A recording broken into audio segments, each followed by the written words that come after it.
င်းသားများဆိုတီမှာဟာငါစားကြတော့မယ်ငါဒီနေ့အင်္ဂါနေ့ငါစူးစမ်းမယ်မနေ့ပြန်ကြရင်ငါစူးစမ်းမယ်ဒီနေ့ချက်ငါကောင်းအောင်ပူလို့စူးစမ်းမယ်ငါအရင်စူးစမ်းမှဖြစ်မယ်အဲ့ဒါမှငါပညာတတ်ဖြစ်မှာငါစူးစမ်းမှဖြစ်မယ်ငါစားကြတော့မယ်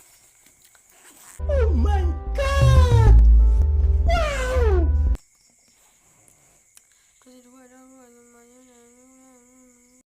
A few moments later. ဟာစားကြပြီစားရတယ်ဘာမှမလုပ်တော့ဆမ်းကြတော့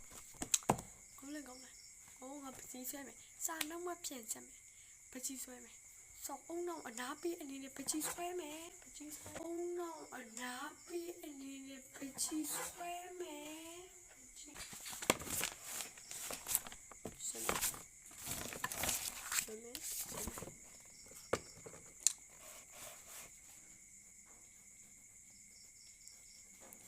12 seconds. ဒီပကြီးပုံကြီးခတ်လိုက်ကြာလေးကြာတော့ပကြီးမဆွဲတော့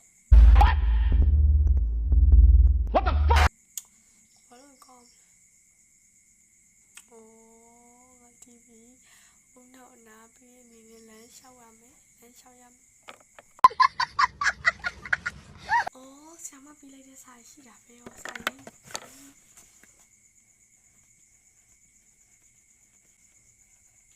ဟောစာရင်းမပြေးလိုက်တာစာမရေးတာကြောက်တယ်မရေးရှိ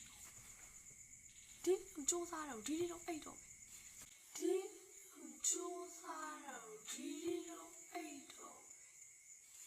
နောက်နေ့ကျမှစူးစားမယ်နောက်ကျအကောင်းဆုံးဖြစ်အောင်စူးစားမယ်